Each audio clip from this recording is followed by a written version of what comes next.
আমার একটা আইফোন দরকার। কোনো মতো একটা ফোন হলেও চলবে বা আইফোন হলেও চলবে।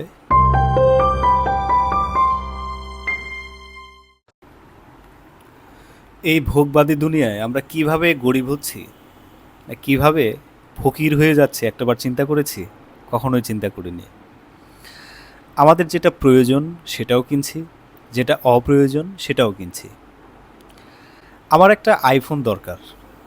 কোনো মতো একটা ফোন হলেও চলবে বা আইফোন হলেও চলবে। আমরা আইফোনটাই কিনছি। কেন কিনছি? কারণ লোকজনের সামনে আমরা দেখাতে চাই যে আমি বড় লোক, তাই না? এই যে অপ্রয়োজনীয় টাকা পয়সা খরচ, এটাই কিন্তু আমাদের গরিব বানিয়ে দিচ্ছে। ধনীরা কিন্তু টাকা পয়সা খরচ করে লোকজনকে দেখায় না। ধনীরা যা করে তা হচ্ছে সম্পদ গচ্ছিত রাখে, টাকা পয়সা গুছিয়ে রাখে। টাকা পয়সা ইনকাম সবাই করতে পারে, কিন্তু টাকা পয়সা গুছিয়ে রাখতে কয়জনই পারে? আমি আপনি পারি না। একটা গল্প বলি। একটা ব্যক্তি সারাদিন পরিশ্রান্ত শরীর নিয়ে অফিসে কাজকর্ম করে রাতের বেলায় যখন অফিস থেকে বাসার উদ্দেশ্যে বের হলো, তখন সে প্রচণ্ড ক্ষুধার্ত এবং তৃষ্ণার্ত। সে পায়ে হেঁটে তার বাসায় যেতে হবে। তার প্রতিমধ্যে কোনো গাড়ি নেই, যানবাহন নেই, তাকে হেঁটেই যেতে হবে। কিছু দূর যাওয়ার পরে মনে হলো তার পানির পিপাসাটা প্রচণ্ড আকারের বেগ পেয়েছে। আশেপাশে তাকিয়ে দেখলো একটা সুপার শপ আছে।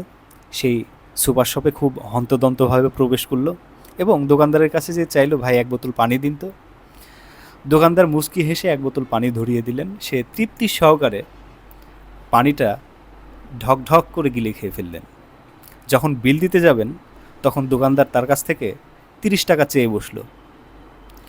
আপনি ওই ব্যক্তি সবই জানে যে ভোক্তা অধিকার আইনটা কি, প্যাকেটের মূল্য কত, সব কিছুই সে জানে, কিন্তু দোকানদারের সাথে কোনো ধরনের কোনো তর্কে জড়ালেন না। সে 30 টাকা দিয়ে আপসে বের হয়ে আসলেন। এর পরের দিনের ঘটনা, সে আবারও অফিস শেষে বাসার উদ্দেশ্যে রওনা দিবেন। সে প্রচণ্ড ক্ষুধার্ত এবং তৃষ্ণার্ত। এই দিন তার ব্যাগে তার সাথে এক বোতল পানি আছে। যখন ওই রাস্তার সামনে দিয়ে, যখন ওই দোকানের সামনে দিয়ে ওই ব্যক্তিটা যাচ্ছিলেন, দোকানদার খুব ভালোভাবে তাকে ডাকছিলেন, ভাই আজকে পানি এক বোতল 10 টাকা, 3 বোতল নিলে 30 টাকা।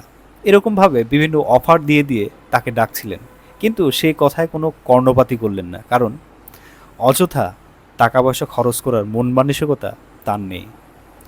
তার ব্যাগে একটা পানির বোতল আছে, সেটা খেয়েই সে তৃপ্তি মতো তার বাসায় যেয়ে পৌঁছাতে পারবে। এটা হচ্ছে আজকালকার চিত্র।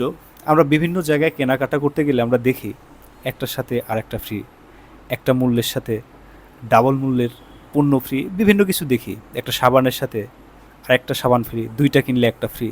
আমার যেখানে প্রয়োজন একটা, সেখানে একটা দিয়ে কেন আমরা 3টা কিনবো? ঠিক না? তেমন বিভিন্ন অনলাইনে বা বিভিন্ন পোশাক আশাক, যাবতীয় যত দোকান দেখছেন, সব কিছুতেই কিন্তু একই ধরনের থিওরি কাজ করে। মানুষজনকে এই অতিরিক্ত কেনাকাটা অভ্যস্ত করে তুলছে। আপনার প্রয়োজন নেই, আপনি কিনছেন। 1 টাকার জিনিসও যেটা অপ্রয়োজনীয় সেটা কিন্তু আমরা কিনে নিয়ে আসছি। আমার ক্ষেত্রে যেটা হয়, বাজার করতে গেলে দেখা যাচ্ছে প্রয়োজনের থেকে কিছু না কিছু হলেও অপ্রয়োজনীয় জিনিস বাজারের ব্যাগের মধ্যে ঢুকে পড়ে। কেন ঢুকে? এই যে আমাদের আকৃষ্ট করে ফেলেছে যে একটা কিনলে আর একটা ফ্রি, যেটা প্রয়োজন নয় সেটাও কিনি। চোখের দেখে অনেক সময় আমরা ডিসিশন নিয়ে ফেলি, তাই না? আপনারা সুপার শপে গিয়ে যে দেখবেন, কাউন্টারের সামনে চকলেট ঝুলিয়ে রাখে। কেন ঝুলিয়ে রাখে এটা ভেবে দেখেছেন? কারণ মানুষ কিছু কিছু জিনিস ইনস্ট্যান্ট কিনতে পছন্দ করে। যেমন চকলেট। আপনি বাজার করে বের হচ্ছেন, কাউন্টারে টাকা দিতে যাচ্ছেন, দেখলেন যে বেশ কয়েক রকমের লোভনীয় চকলেট বা আইসক্রিম। আপনি কিন্তু একটা নেবেন এবং সেখান থেকে তাদের বিক্রিও বৃদ্ধি হবে।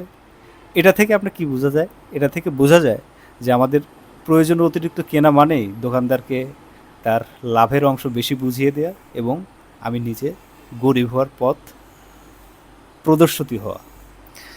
বন্ধুরা, অনেক ধরনের কথা হয়তো থেকেই যায়। আজকাল অনেক কিছুই বলতে ইচ্ছা করে, কিন্তু বলি না। মানুষ অকালপক্ষ জ্ঞানী, মোটিভেশনাল স্পিকার এসব বলে গালিটালি দেয় দেখি।